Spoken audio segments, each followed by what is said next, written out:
Coming up on the sports desk, South football falls at State, but man, does this team have much to be proud of. It's a touchdown for South. And the Bishop Montgomery football team celebrates their season. We are all over boys basketball at Torrance and North, while ECC's men's basketball is still having a hard time on the hardwood. One ECC baseball player fights back after a major car accident. The North High boys soccer team dominates, while the kids train to no doubt be just like the Saxons. A very special hockey game for the holidays, and some little swimmers get into the spirit too. All the way! Oh, what fun it is to ride in the wet, like ocean sun! Yes, we've got the who, what, where, when, why, and how. Let's get things started right now.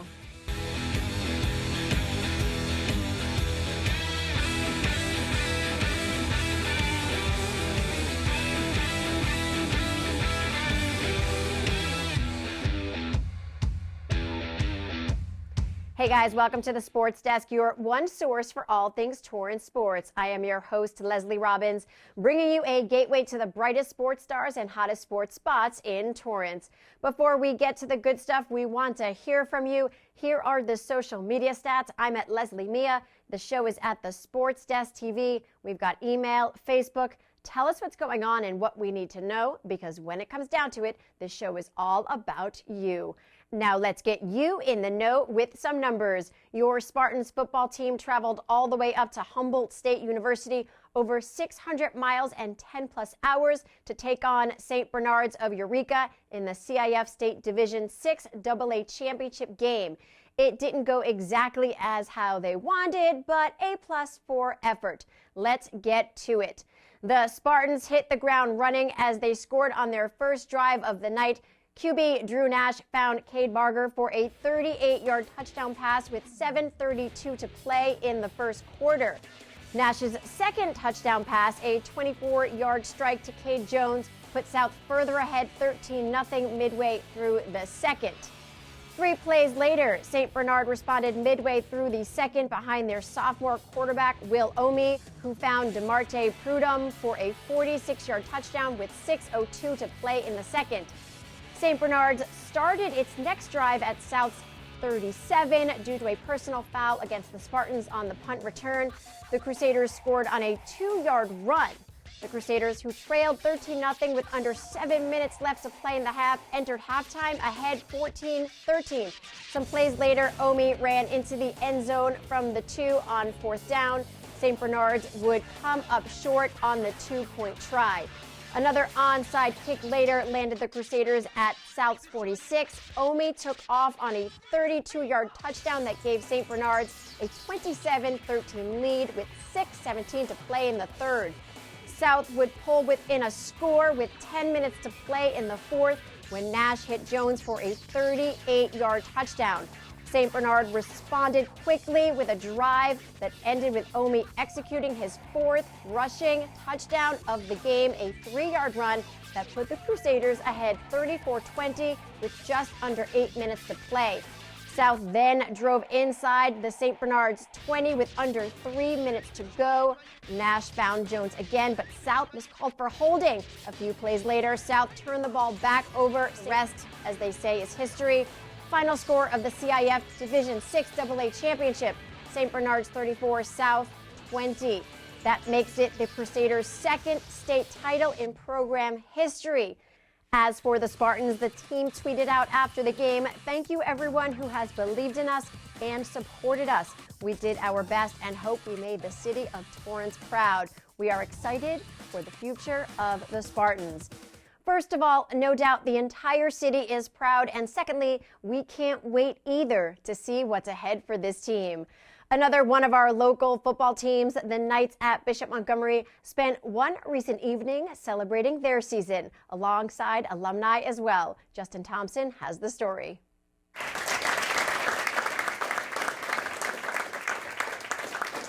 The Bishop Montgomery football team ending their season on a high note with an award ceremony aimed at connecting alums with the current team. It's our first annual year doing this, so we wanted to kind of bridge the gap between the old and the young, or the old and the new. and for those guys to meet each other and honor both, honor our current players, but also honor some of our great alumni and bring those guys together.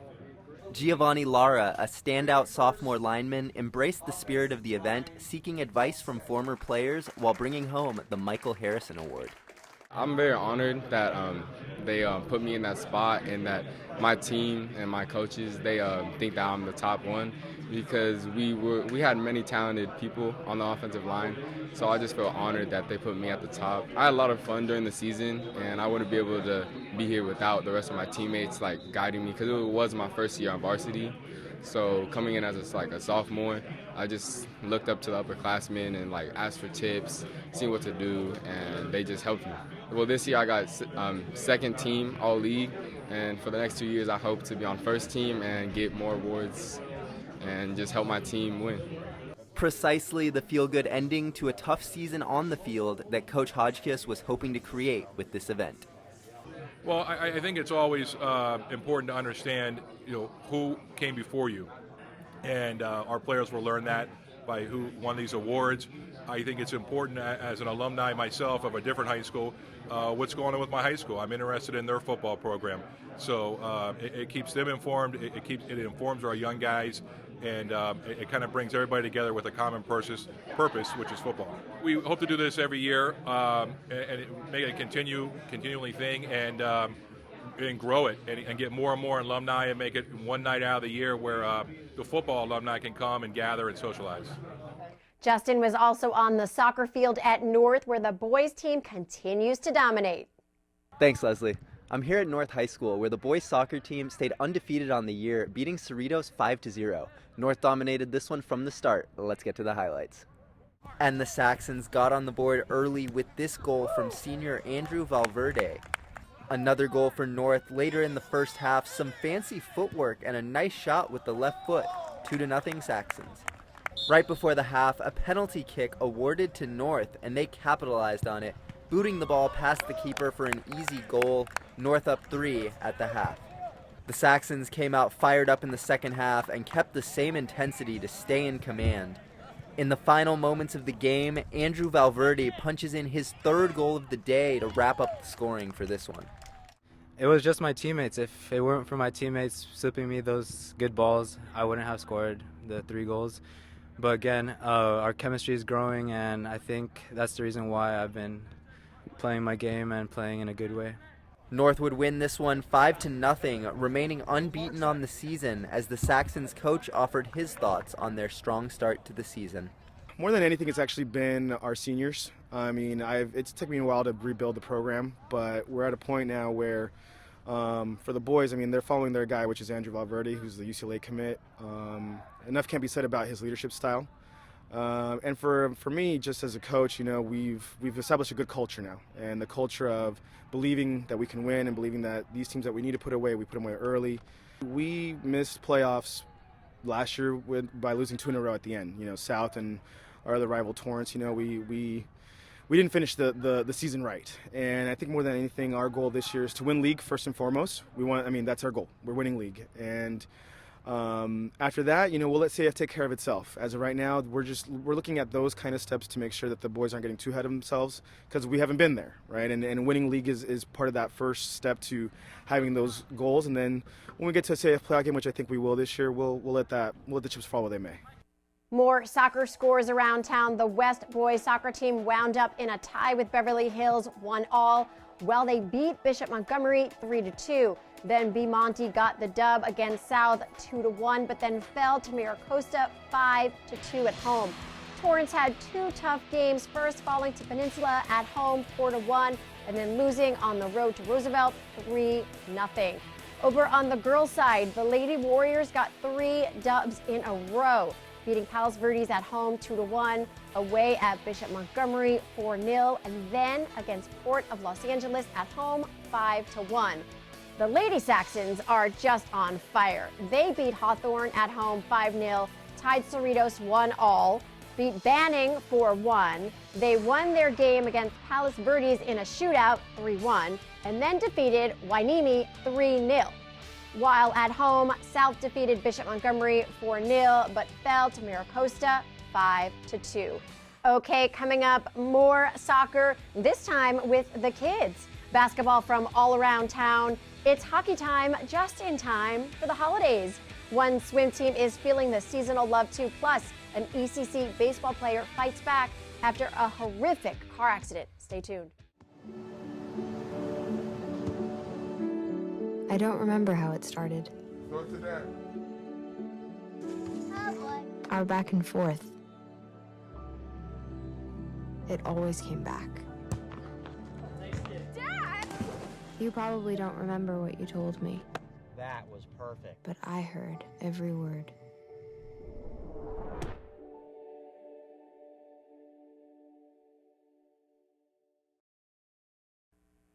Welcome back to the Sports Desk. Lesley Robbins here. Boys basketball is heating up the hardwood at our schools. Cameron Stelly has the roundup from Torrance and North. Torrance High hosted El Segundo Tuesday in a non-conference game and unfortunately couldn't come away with the win.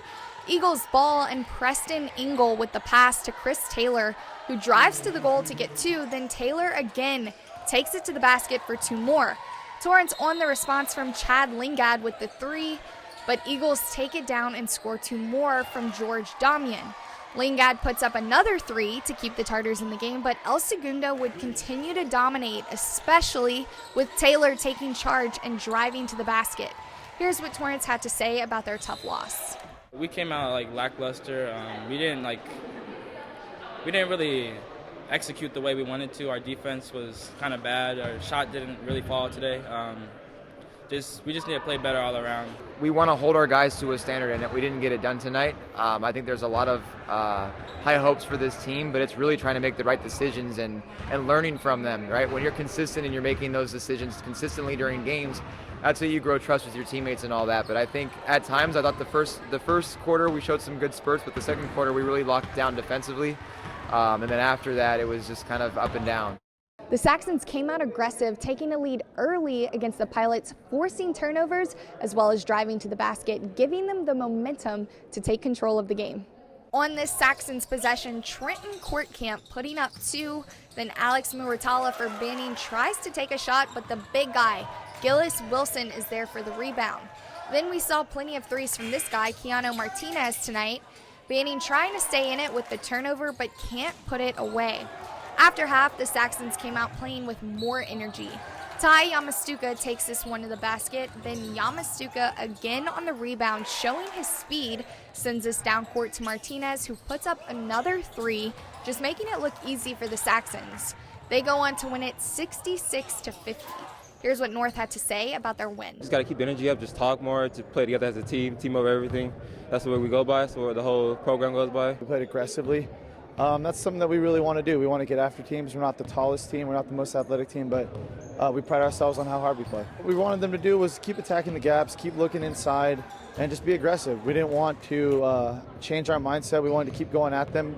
Banning's not a bad team, and they play really hard, so if we let up at all, they were going to come right back into it. Now let's take you back to Torrance, who hosted Woodrow Wilson.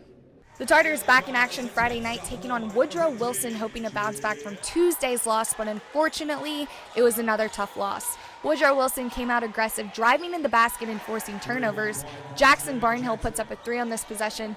Then the Tartars try to get things going on offense, but this Bruins defense is all over them. Sebastian Hotchmuth on this drive for an easy layup for the Bruins. Then Bruins defense again stopping the Tartars and forcing another turnover. Unfortunately, this would be the theme for the remainder of the night. Torrance couldn't get past the Bruins defenders to score, and Woodrow Wilson would go on to win it 77-44. More scores for you. West had a string of games at the Beach Bash tournament. First, they fell to Mater Dei 79-50.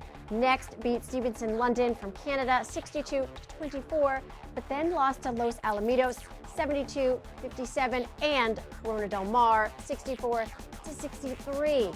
Bishop Montgomery got a dub over Carlsbad 60-51. Ambassador got the W over La Sierra Academy 90-49. Over on the girls' side, the Lady Spartans knocked 3 games out of the park, beating Temple City 49-15, Upland 39-27, and Ayala 49-47. The Lady Tartars defeated Miracosta 47-37, but then fell to Peninsula 56-31. The Lady Saxons also faced Peninsula, but they got the dub 47-37. And this team is 7-0 right now, mind you. Over at ECC, the men's basketball team is still struggling to find its rhythm. Melanie Chacon has more. Thanks, Lesley. We're here at El Camino College in the new ECC gym complex where the men's basketball team hosted Santiago College and fell to the Hawks 132-73. This is ECC's largest deficit of the season, but the Warriors are positive. They've still got a lot more basketball to be played. Here are some of the big highlights from tonight. ECC won the tip but struggled with their shot early, and it was Jamal Howard's three that put the Warriors on the board, trailing 15-3 in the first few minutes of the half. ECC's Jamal Howard led the Warriors with 17 points, 2 rebounds, 4 assists, and 1 block. Jason Vasquez added 14 points and 7 boards for the team.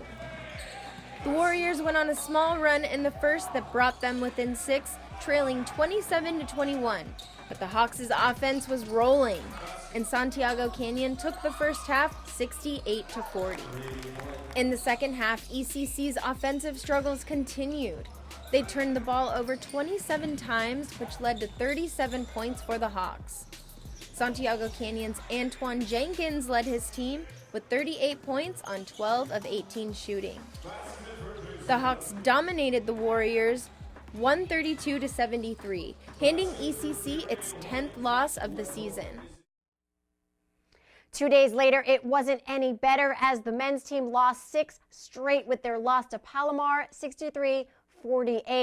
The Elko women's b-ball team also fell to Palomar 65-41 while playing in the 36th annual Lady Charger Classic hosted by Cyprus.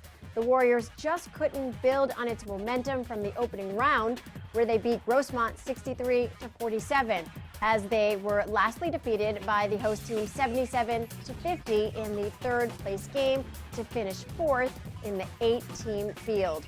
As some of you may know, ECC baseball sophomore Logan Young was involved in a major car accident recently. I spoke to Coach Nate Fernley, and he told me as a result of the accident, Logan underwent a 6-hour surgery to repair a compound fracture in his leg, breaks in both knees, and a broken left arm. Doctors put rods in both his arm and leg. The next day, Logan was sitting up and was able to wheelchair around for a little bit. Coach Fernley added, quote, "Logan is a tremendous athlete and extremely resilient. The attributes that served him well on the field will no doubt help him during his recovery process. We know he will do all in his power to get back to full strength, and the El Camino athletic community will be at his side the whole way." Of course, this comes on the heels of the team tragically losing team member Sladen Ball to a hit-and-run drunk driver a mere 8 months ago. We're sending best wishes to the team, and we hope Logan has a speedy recovery. We'll be right back.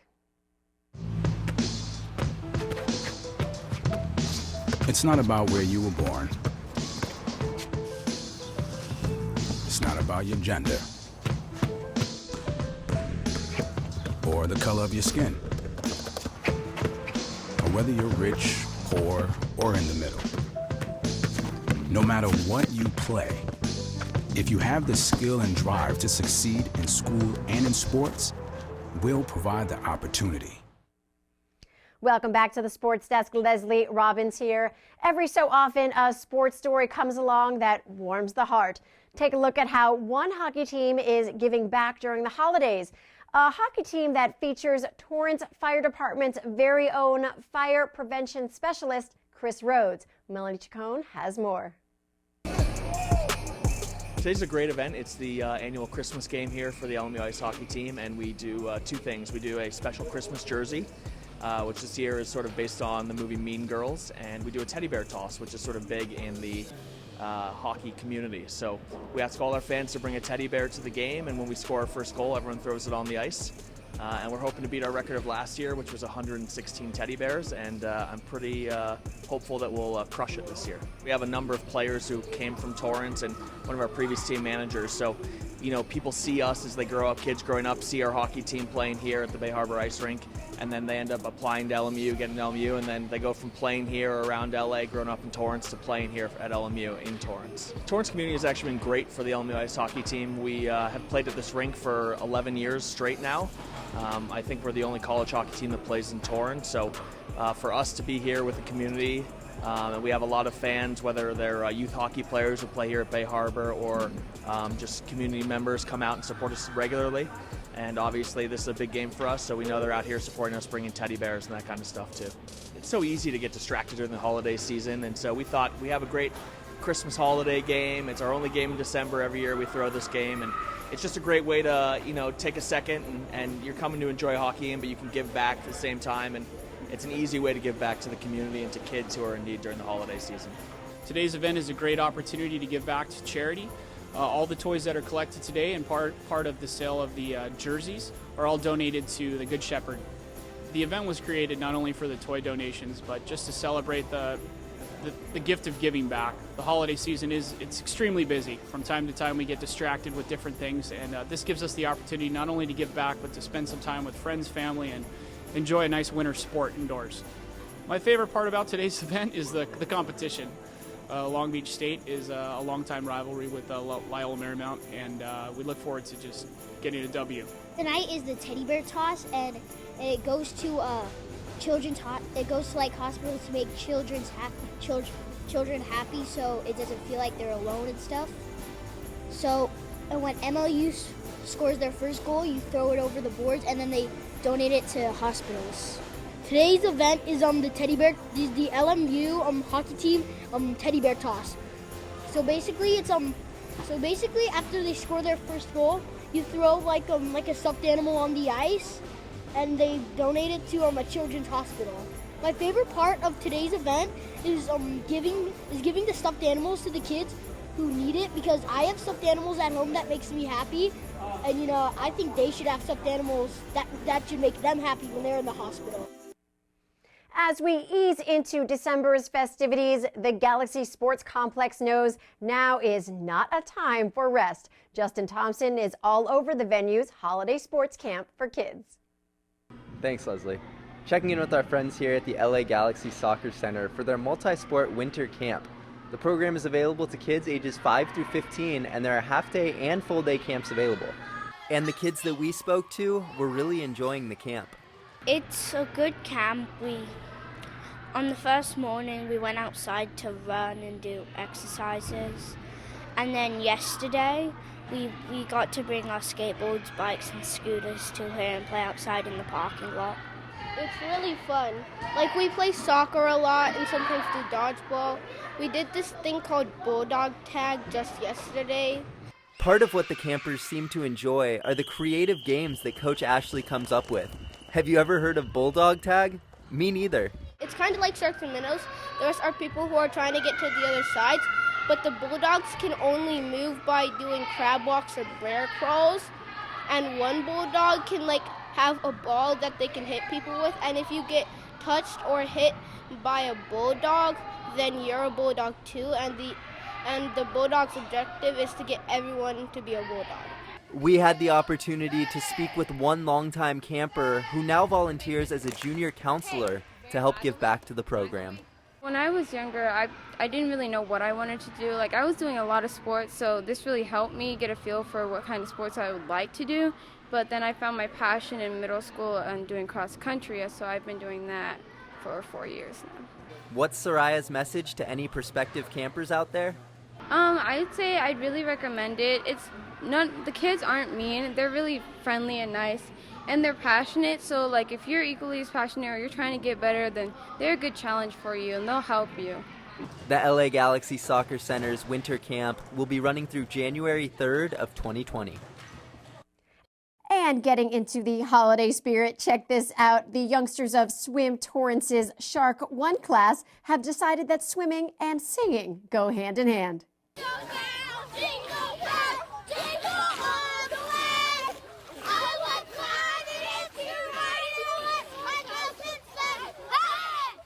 And on that note, that is going to do it for this episode. We will see you back here next week. In the meantime, here are the social media stats. I'm at Lesley Mia. The show is at the SportsDesk TV. We've got email, Facebook. Be sure to keep in touch and take us behind your scenes. For everyone here at the Sports Desk, I'm Lesley Robbins. Thanks for watching.